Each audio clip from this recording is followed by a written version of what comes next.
आत्या, सांगा ना आम्हाला, काय लिहिलंय सर्पलिपीमध्ये?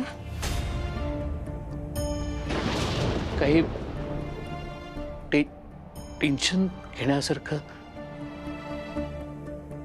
नाही आहे ना?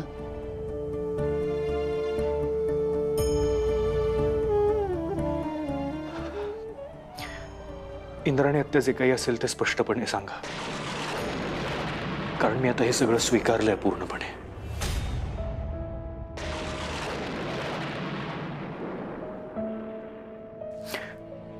आमचं दोघांचं एकमेकांवर कितीही प्रेम असलं तरी प्रेमापेक्षा मोठं कर्तव्य आहे.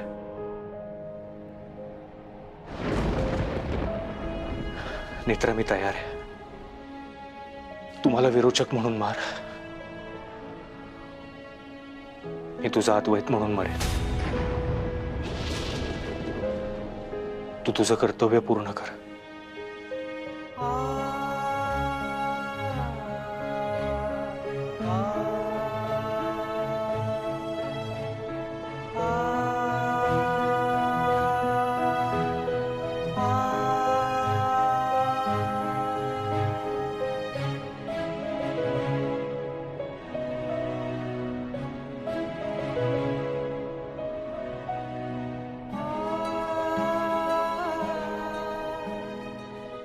अद्वैत विरोचक नाही.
मी म्हणाले होते ना, सतत मरणाच्या गोष्टी नका करू.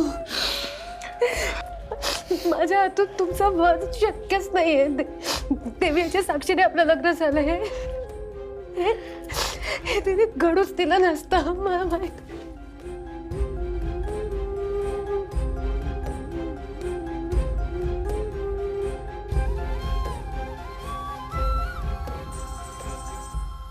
नाही होत आहे.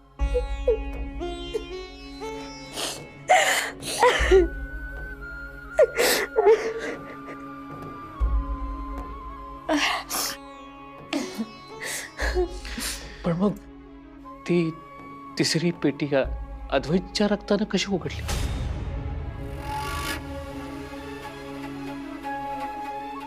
ती पेटी ती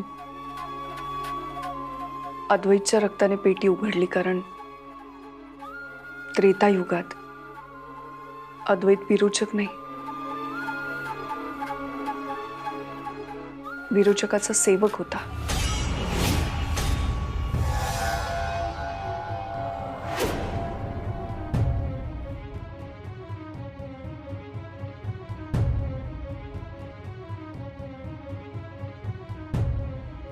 त्या श्लोकामधून अद्वैतच्या त्रेतायुगातल्या जन्माबद्दल बरंच काही कळलंय.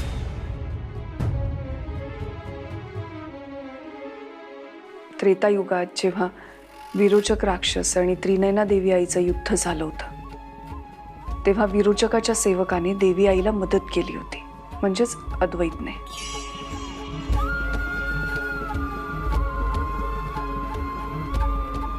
म्हणून देवी आईने त्याला वरदान दिलं की कलियुगातल्या देवी आईच्या शेवटच्या म्हणजेच 7व्या मुलीशी त्याचं लग्न होईल.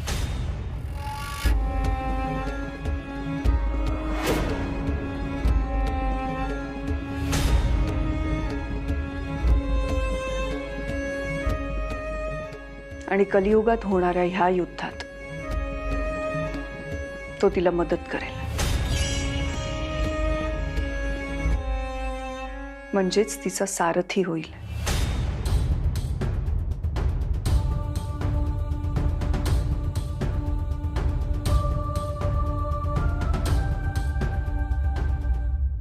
नेत्रा, तुझं बरोबर होतं.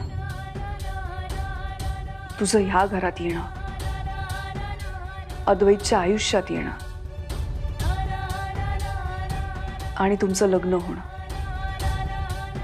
हे सगळं देवी आईने योजलं होतं.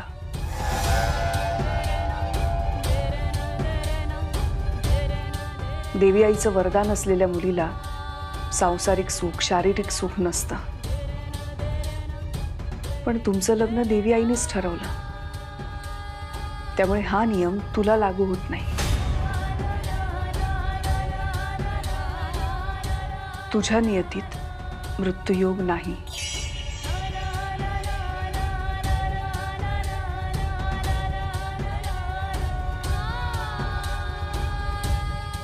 बाबा, ऐकलं का तुम्ही आता काय म्हणाल्या?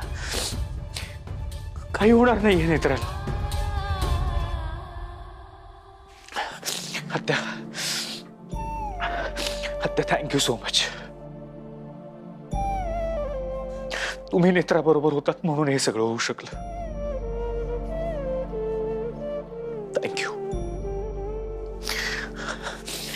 नेत्रा, काही होणार नाहीये तुला, काही होणार नाही.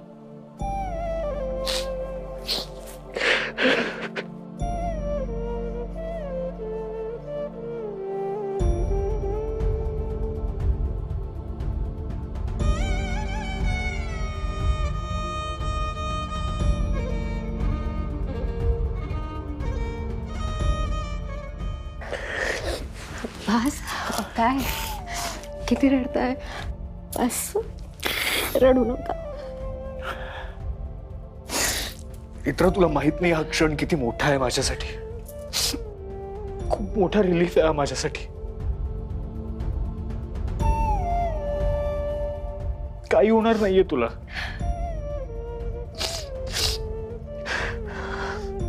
मित्र, सतत डोक्यात एकच विचार असायचा की तुझ्यावर मृत्यू हो गया, तुला काहीतरी होणार आहे. काही होणार नाहीये तुला. देवी आई समोर लग्न झालंय साहेब आपलं. देवी आईच्या साक्षीने लग्न झालंय.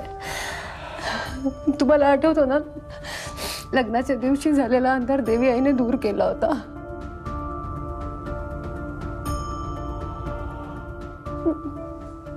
मला मला मनापासून वाटत होतं की देवी आहे असा अनर्थ घडूच देणार नाही.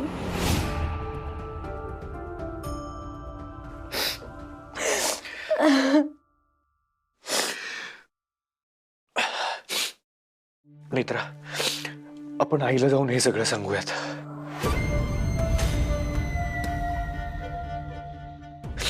नेत्रावरचा मृत्यूयोग टळला हे आईला कळल्यावरती आईला खूप आनंद होईल. चल, ती आत्ताच औषध घेऊन झोपली रे. बाबा, पण आईला सांगायला हवंय सगळं आत्ताच. ऐक ना अद्वैत, तर जरा आराम करू दे. तू तिला जाऊन उठवलंस तर तिला त्रास होईल. आणि खूप स्ट्रेस घेतलाय सगळ्याचा ना. तू सकाळी सांग ना तिला, सकाळी सांग तिला. हं?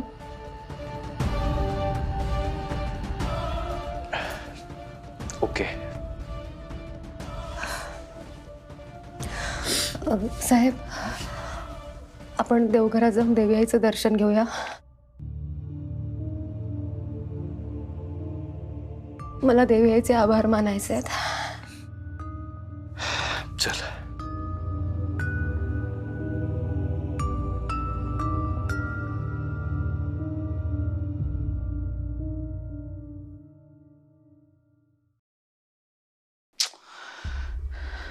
अद्वैत रुपालीला सगळं सांगणार. आता त्याला अडवणं कठीण आहे.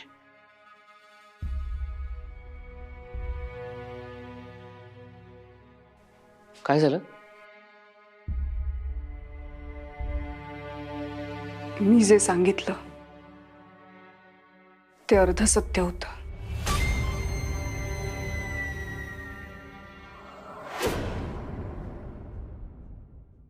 देवी आई, मी तुला चिडून म्हणाले की ही माझी नाही, ही तुझी परीक्षा आहे. हे सगळं मी माझ्या सौभाग्यासाठी केलं.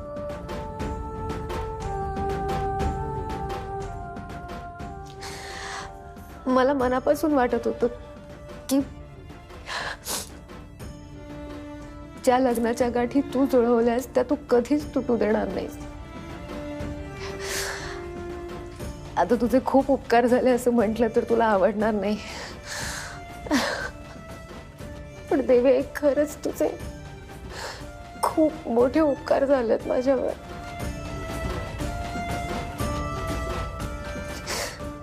माझे अद्वैत साहेब माझ्या बरोबर आयुष्यभर असणार आहेत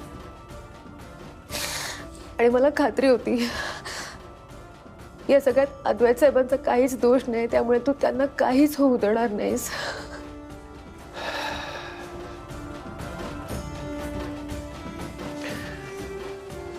नेत्रा, मी विरोचक नाही. यापेक्षा जास्त आनंदाची गोष्ट ही आहे की तुझ्यावरचा मृत्यूयोग टळलाय. नेत्रा, मला बाकी काही नकोय आता. तू आता आयुष्यभर माझ्यासोबत असणार आहेस यातच मी समाधानी आहे.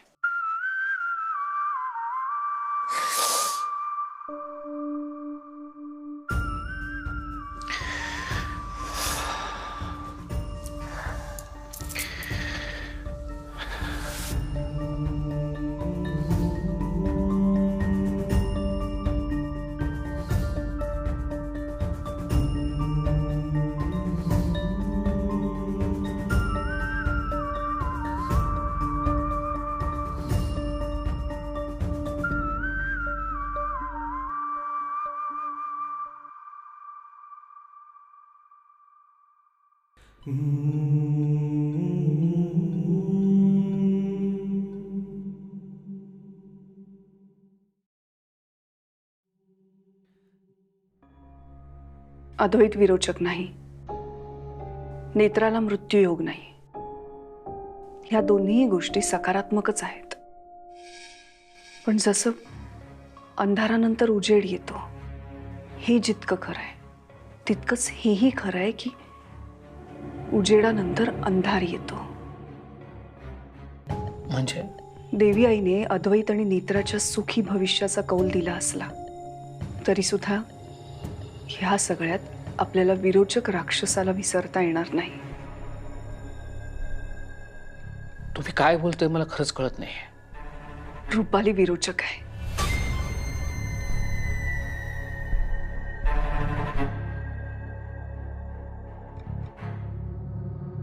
कलियुगात जन्मलेला विरोचक राक्षस रूपाली आहे.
मी म्हणालो होतो ना तुला, मी तुला माझ्यापासून दूर कधीच जाऊ देणार नाही म्हणून. साहेब,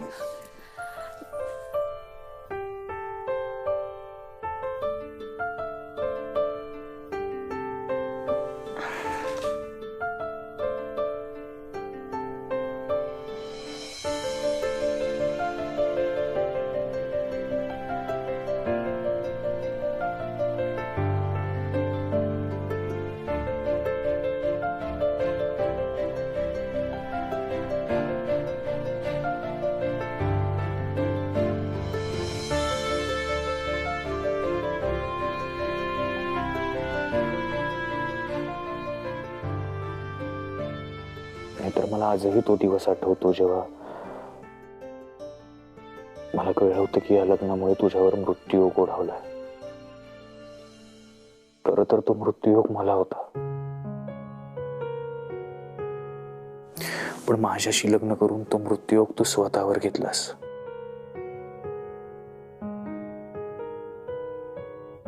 मित्र, तेव्हापासून प्रत्येक रात्र मी हाच विचार करायचो की मला माझी नेत्रा परत दिसेल का, माझी नेत्रा सेफ राहील का. पण मला काही होणार नव्हतंच.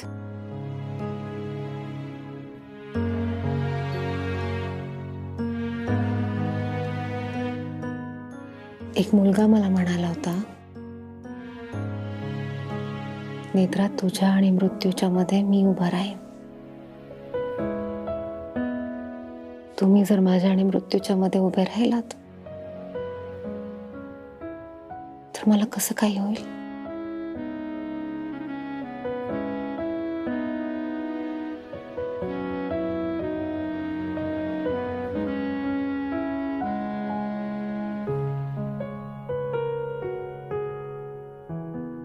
मित्र, इथून पुढे आपण एकमेकांना कधीच अंतर द्यायचं नाही.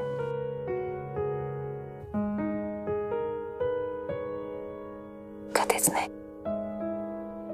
असं समजूया की आपल्या संसाराला आता खऱ्या अर्थाने सुरुवात झाली आहे. आपलं नुकतंच लग्न झालंय.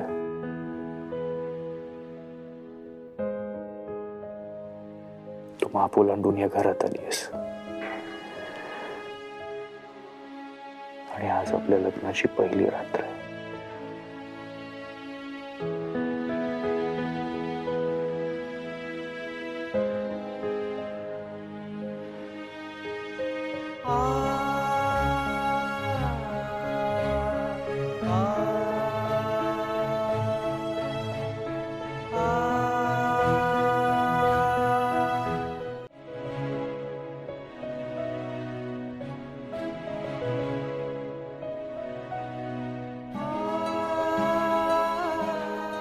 नेत्रा,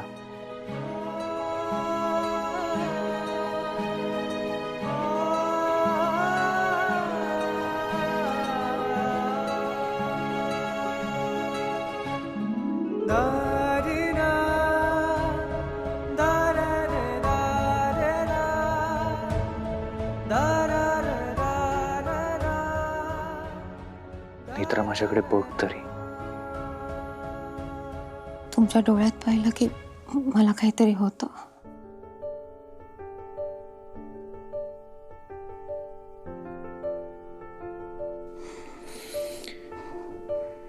बरं मग ठीक आहे, डोळे बंद कर.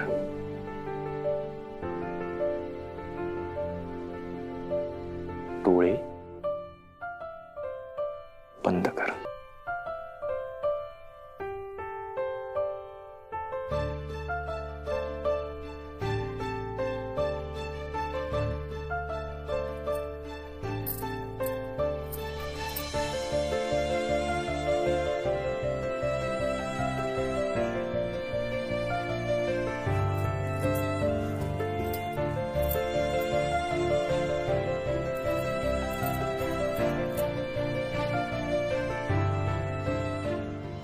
डोळे बंद कर.